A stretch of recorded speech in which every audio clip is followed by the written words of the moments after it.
Shalom, Bapak Ibu Saudara-saudaraku yang kekasih dalam nama Tuhan Yesus Kristus. Kita bersyukur kepada Tuhan karena saat ini kita kembali bertemu untuk melanjutkan seri pelajaran kita. Sebelum melanjutkannya, mari kita bersatu dalam doa. Tuhan Allah Bapa kami yang bertata dalam kerajaan surga, kembali kami bersyukur kepadamu oleh karena waktu yang baik ini. Engkau masih anugerahkan kepada kami, di mana kami boleh berkumpul, bertemu melalui kanal virtual ini untuk mempelajari firman Tuhan. Biarlah kiranya kasih karunia-Mu, urapan-Mu, hikmat Yesus dari surga menjadi bagian kami sehingga kami boleh memahami pelajaran ini dengan baik dan terlebih kami boleh menghidupkannya dalam kehidupan kami. Kasih Tuhan kiranya menyertai kami sepanjang pembelajaran kami. Mohon ampun segala dosa kami Bapa. Kehendak-Mu yang terjadi dalam hidup kami dalam nama Tuhan Yesus kami berdoa. Amin. Bapak Ibu Saudara-saudaraku yang kekasih dalam nama Tuhan Yesus Kristus. Pelajaran kita pada saat ini kita sudah masuk dalam pelajaran yang ke-10. Judulnya adalah Perjanjian dan Cetak Biru. Sebagai ayat inti untuk pelajaran kita pada saat ini terdapat dalam kitab Keluaran pasal 24 ayat yang ketiga. Dikatakan, lalu datanglah Musa dan memberitahukan kepada bangsa itu segala firman yang Tuhan dan segala peraturan itu. Maka seluruh bangsa itu menjawab serentak, segala firman yang telah diucapkan oleh Tuhan itu akan kami lakukan. Bapak Ibu Saudara-saudaraku yang kekasih dalam nama Tuhan Yesus Kristus. Sebagai fokus pelajaran kita pada saat ini, kita diarahkan untuk melihat dari Keluaran pasal 24 ayat 1 sampai Keluaran pasal 31 ayat yang ke-18. Menjadi ringkasan untuk pelajaran kita pada saat ini, kita lihat di dalam pendahuluannya bahwa Tuhan menyelamatkan umatnya dari kekuasaan Mesir, memberi mereka kebebasan, membawa mereka kepadanya melewati padang gurun di Sinai, dan menegakkan perjanjian kasih-Nya dengan mereka. Keluaran pasal 19 ayat 3-6, Ulangan 7 ayat 9 dan 12, dan Nehemia 9 ayat 32. Bapak Ibu Saudara-saudaraku yang kekasih, kasih karunia dan perhatiannya bagi umatnya sungguh mengagumkan.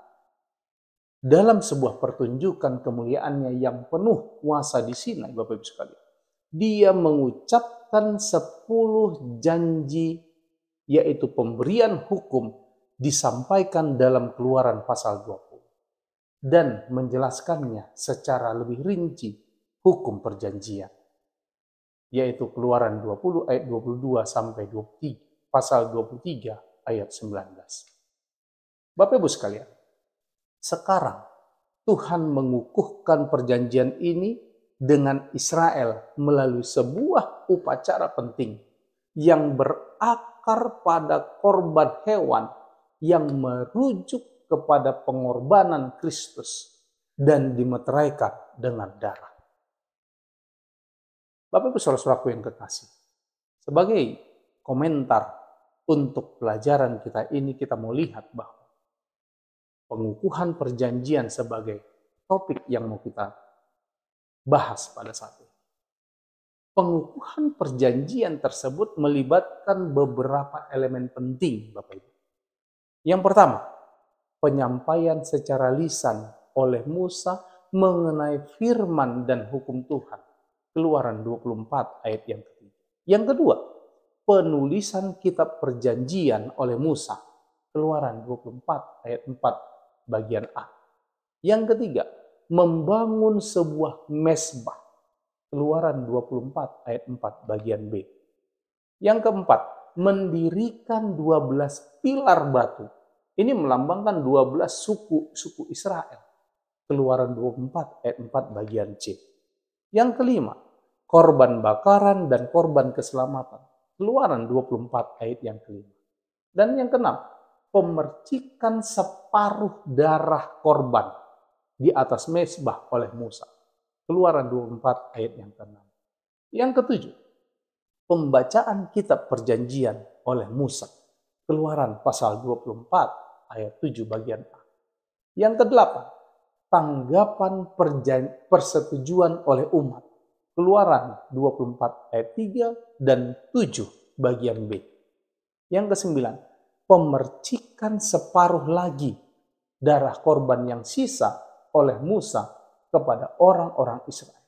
Keluaran 24 ayat 8 bagian A. Yang ke-10, pernyataan Musa. Inilah darah perjanjian. Frasa ini Bapak Ibu hanya muncul di sini dalam Alkitab Ibrani. Ini bisa kita bandingkan dengan Zakaria 9 ayat 11, Matius 26 ayat 28, Markus 14 ayat 24. Yang diadakan oleh Tuhan dengan kamu berdasarkan segala firman. Keluaran 24 ayat 8 bagian B.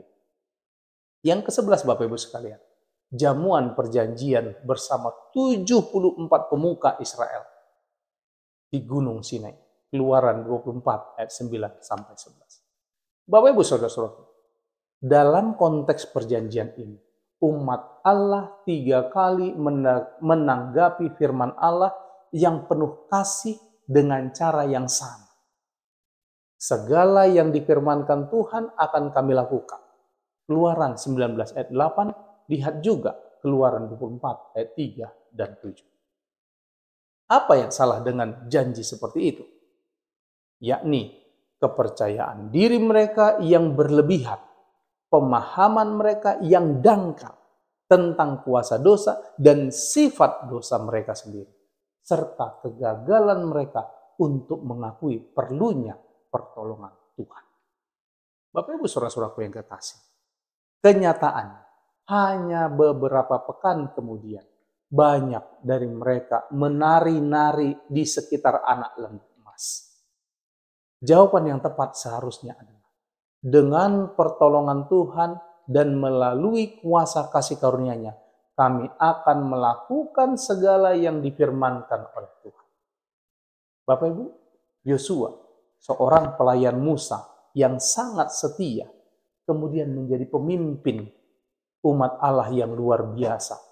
Secara pribadi, mendengar janji-janji yang dimaksudkan dengan baik ini dan mengetahui betapa rapuh, lemah, dan mudah dilanggarnya janji-janji ini. Beberapa kali Bapak Ibu sekalian, ia menyaksikan kemurtatan orang Israel. Ketika mereka mengulanginya lagi di kemudian hari, kami pun akan beribadah kepada Tuhan yang tercatat dalam Yosua pasal 24 ayat 18. Yosua dengan tegas berkata kepada mereka bahwa mereka tidaklah sanggup beribadah kepada Tuhan. Dikatakan, tidaklah kamu sanggup beribadah kepada Tuhan. Yosua 24 ayat 19. Karena keputusan mereka itu tidak teguh. Mereka masih memelihara beberapa berhala kafir. Kita bisa lihat itu dalam kitab Yosua pasal 24 ayat 14 dan 23. Dan tidak bergantung pada pertolongan Allah, tetapi pada kemauan mereka sendiri yang kuat. Namun, Bapak Ibu, Yosua secara pribadi menyatakan, tetapi aku dan seisi rumahku, kami akan beribadah kepada Tuhan. Yosua pasal 24 ayat yang ke-15. Bapak Ibu Saudara-saudaraku, Allah mengundang Musa bersama Harun dan 2 putranya yaitu Nadab dan Abihu. Dan 70 tua-tua untuk bertemu dengannya di Gunung Sinai.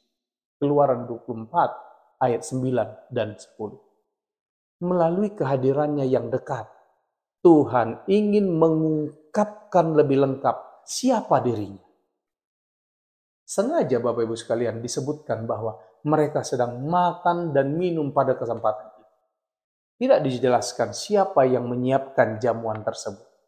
Meskipun kemungkinan besar adalah Tuhan sendiri. Makan bersama merupakan bentuk lain dari pemeteraian perjanjian. Sehingga ini adalah sebuah perjamuan perjanjian. Pada zaman Alkitab, Bapak Ibu sekalian, kegiatan makan bersama ini membentuk persahabatan yang mendalam, serta ikatan keluarga dan persaudaraan.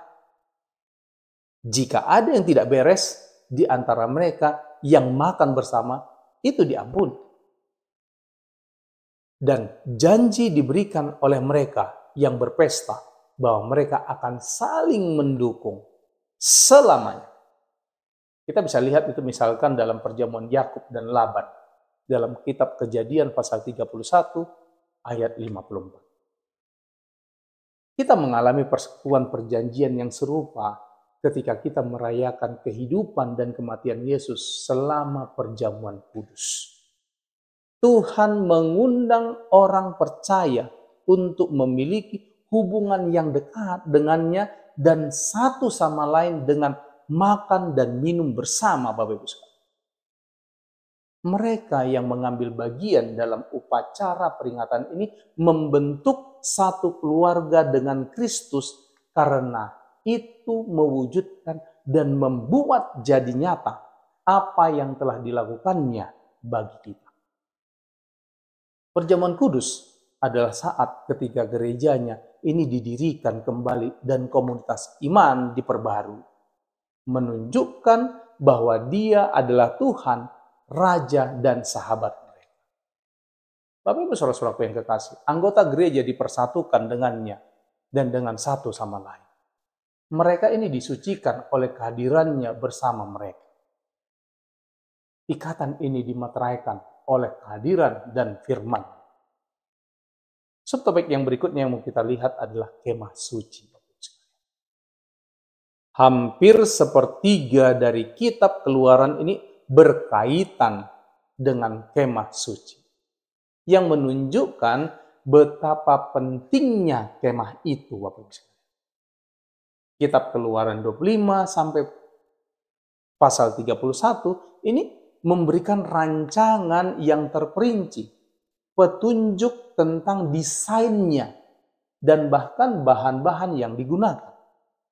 Sementara Keluaran pasal 35 sampai 40 ini menceritakan bagaimana cara membangunnya dan pentahbisan tempat kudus yang sesungguhnya serta untuk fungsi-fungsi kudusnya. Apa arti penting dari narasi ini? Hal terpenting dalam kemah suci, Bapak Ibu sekalian, bukanlah perkakasnya. Meskipun itu juga tidak bisa diabaikan karena perkakas itu menjadi latar akan apa yang akan terjadi di kemah suci. Apa yang terpenting adalah dramanya, pertunjukan yang sebenarnya terjadi di sana. Ini seperti pergi ke teater untuk menonton sandiwara dengan berbagai adegan. Apa yang ada di panggung ini memberitahu penonton cerita yang akan berlangsung, apakah pada siang hari atau tengah malam, apakah di sebuah kota atau istana, kuburan atau di pesta pernikahan. Siapa saja pelaku utamanya dan banyak detail lain. Latar panggung ini sangat penting untuk memahami alur cerita dan sandiwara tersebut, Bapak Ibu sekalian. Dengan cara yang sama, fokus kita yang berkaitan dengan kemah suci harus selalu pada lakon itu sendiri, bukan hanya pada latar, perkakas, dan jenis pengorbanannya, sehingga kita dapat mengetahui apa yang sedang diperankan. Bapak Ibu saudara-saudara sekalian, kita perlu memahami makna dari semua itu. Kemah suci adalah contoh nyata yang monumental tentang rencana penebusan Allah. Upacara di dalam kemah suci ini menghadirkan drama dari Allah. Dengan cara yang dramatis, upacara tersebut membuktikan kebenaran siapa Allah itu. Apa yang Ia perjuangkan? Nilai-nilai yang Ia junjung. Bagaimana Ia menyelamatkan orang-orang berdosa yang bertobat? Bagaimana Ia menangani dosa orang yang keras kepala dalam kejahatan? Bagaimana Ia menghakimi serta bagaimana ia membawa solusi agar untuk masalah dosa, sehingga suatu hari kejahatan akan sepenuhnya dimusnahkan. Drama ini Bapak Ibu sekalian pada akhirnya menunjukkan bahwa kedamaian, rekonsiliasi, dan harmoni ini akan dipulihkan. Allah ingin tinggal bersama umatnya. Kemah suci adalah tempat kediamannya di bumi. Bukan karena ia sebelumnya tidak bersama mereka atau karena ia bisa dibatasi oleh tempat itu, tidak. Tetapi karena ia ingin menunjukkan kehadirannya dan menyatakan kepada umatnya. Dengan cara ini Bapak Ibu sekalian, dia menunjukkan bahwa mereka tidak sendirian, tidak ditinggalkan atau dilupakan, melainkan bahwa dia terus menjaga dan memelihara mereka. Saudara-saudaraku, Rasul Paulus dengan jelas menyatakan bahwa Allah tidak diam di kuil-kuil buatan tangan manusia. Kisah 17 ayat 24 dan 25. Dan Salomo telah membangun bait suci yang megah di Yerusalem, menyatakan bahwa dengan sungguh-sungguh bahkan langit pun tidaklah dapat memuat Tuhan. Tetapi benarkah Allah hendak diam bersama dengan manusia di atas bumi? Saudara-saudara sekalian, sesungguhnya langit, bahkan langit yang mengatasi segala langit pun tidaklah dapat memuat engkau. Terlebih lagi rumah yang kudirikan. 2 Tawarik 6 ayat 18. Kemudian Salomo melanjutkan Bapak Ibu sekalian. Dengarkanlah doa hambamu ini, yang hambamu panjatkan di tempat ini. Dan apabila engkau mendengarnya Bapak Ibu, maka engkau akan mengampuni. 2 Korintus 6 ayat 20 dan 21. Bapak Ibu saudara-saudara sekalian, Allah dalam kasih dan kemurahannya ini merendahkan diri untuk mendekati kita dan memasuki ruang dalam dan waktu kita agar dapat bersama-sama dengan kita. Kehadiran Allah yang dapat terlihat berada di balik keinginannya bagi Israel untuk membangun baginya sebuah kemah suci di tengah perkemahan.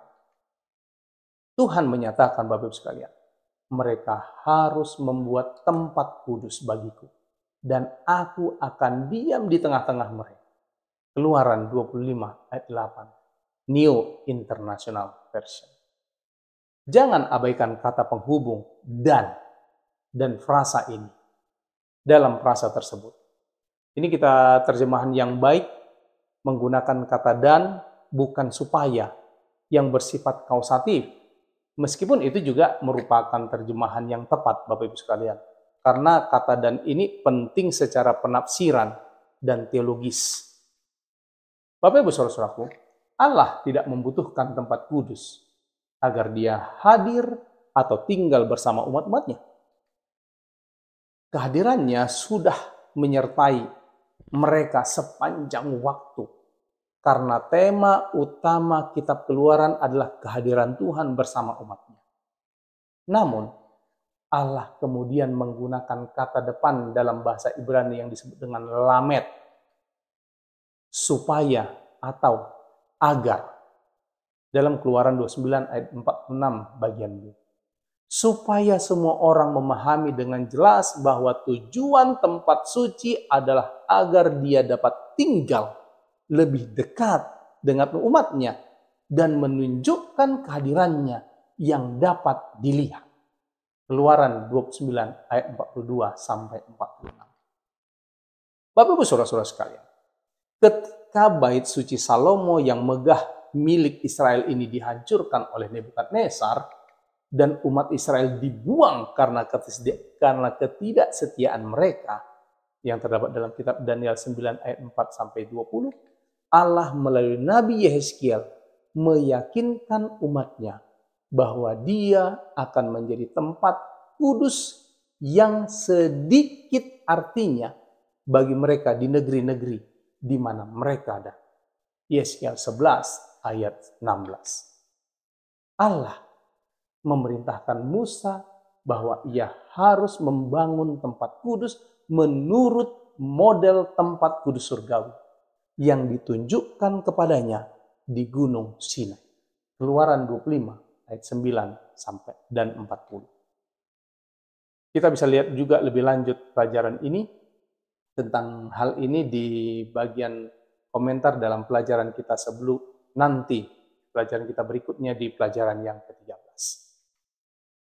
Tempat terpenting di kemah suci, Bapak Ibu sekalian, adalah bilik Maha Kudus. Dengan bagian utamanya adalah tempat, yaitu tabut perjanjian, yang juga disebut dengan tabut kesaksian. Keluaran 25 ayat 16. Karena di dalam tabut itu, Bapak Ibu sekalian, ditempatkan kata-kata kesaksian atau 10 hukum. Keluaran pasal 40 ayat 20. Di atas tabut, tutup pendamaian yang terbuat dari emas murni ini ditaruh. Tutup perdamaian disebutkan. Bahasa Ibrani disebut dengan koperet. Dari akar kata kapar, yaitu mendamaikan. Dalam bahasa Yunani disebut hilasterion. Bapak Ibu sekalian, itu adalah tempat di mana rekonsiliasi terakhir terjadi dan dosa-dosa yang diakui umat Allah ini dihapuskan. Di sini Bapak Ibu, Allah menyediakan jalan keluar utama untuk masalah dosa dan kejahatan. Kita bisa lihat ini dalam kitab Imamat pasal 16 ayat 15, ayat 16 dan ayat yang ke-30. Saudara-saudara sekalian, Yesus Kristus adalah hilasterion, yaitu tutup pendamaian, korban pendamaian yang menebus dan menyucikan kita dari dosa-dosa kita. Roma pasal 3 ayat 25 dan 1 Yohanes 2 ayat 2. Bapak Ibu saudara-saudaraku yang kekasih, kita akan masuk ke dalam bagian penerapan hidup. Yang pertama, setelah Salomo membangun bait suci, Allah berfirman kepadanya, dan umatku yang atasnya namaku disebut, merendahkan diri, berdoa dan mencari wajah, lalu berbalik dari jalan-jalannya yang jahat. Maka aku akan mendengar dari surga dan mengampuni dosa mereka, serta memulihkan negeri mereka. 2 Tawarikh 7 ayat 14. Bapak Ibu sekalian, bagaimanakah kita dapat dengan seksama menerapkan dan mempraktikkan nasihat ilahi ini sebagai umat beriman? Apa yang menghalangi doa kita sehingga Allah tidak mendengar dan menanggapi seruan kita untuk meminta pertolongan? Yang kedua, bagaimanakah kita memperbarui perjanjian kasih dengan Tuhan selama perjamuan kudus? Apakah kita memerlukan upacara khusus untuk melakukannya? Yang ketiga, Yesus Kristus menjadi manusia yang diam di antara kita. Yohanes 1 ayat 14. Dalam bahasa Yunani secara harfiah dinyatakan bahwa berkemah bersama kita. Bapak Ibu sekalian, bagaimanakah penjelmaan Yesus dan kehidupannya di bumi memberi jaminan bahwa Ia menyertai kita dan memahami semua masalah, kesulitan dan tantangan hidup kita? Tuhan memberkati kita. Bapak Ibu saudara-saudaraku yang kekasih, mari kita akhiri pertemuan kita pada saat ini, pembelajaran kita ini dengan berdoa.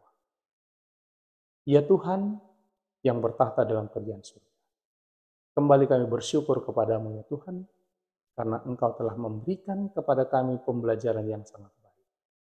Tuhan, Engkau telah menyatakan dirimu dalam kehadiranmu di dalam umat, di tengah-tengah umat Israel zaman dahulu. Dan kehadiranmu juga pada saat-saat ini melalui kuasa Roh Kudus-Mu. Ajari kami Tuhan untuk memahami kehadiran-Mu. Dan ajari kami Tuhan untuk mengerti dan menghormati akan kehadiran Tuhan di dalam kehidupan kami. Biarlah firman yang kami pelajari ini boleh tertanam dalam hati kami dan kami boleh hidupkan di dalam kehidupan kami setiap hari. Umat-umat Tuhan dimanapun mereka berada, yang belajar firman-Mu melalui kanal virtual. Tuhan kiranya berkati mereka masing-masing. Urapi mereka dengan urapan-Mu yang berasal dari surga. Berikan hikmat-Mu bagi mereka masing-masing. Tuhan kiranya memberkati mereka dalam semua aspek kehidupan. Usaha tangan mereka Engkau berkati ya Tuhan, agar kiranya itu boleh menjadi saluran berkat-Mu bagi kehidupan mereka. Biarlah Engkau mengizinkan mereka untuk memuliakan Tuhan melalui berkat-berkat yang Tuhan berikan bagi kehidupan. Bapa kami yang di surga, kami memohon biarlah Engkau kembali memberikan kami waktu yang baik, waktu yang indah, sehingga kami boleh kembali bersama-sama belajar akan firman Tuhan, sekalipun itu melalui kanal virtual gitu. Inilah dua permohonan kami, Bapa. Kehendak mulai yang terjadi dalam hidup kami. Mohon ampun segala dosa selain kami. Kami persembahkan dua permohonan kami ini hanya melalui anak Yesus Kristus yang menjadi Tuhan dan Juru Selamat kami. Amin.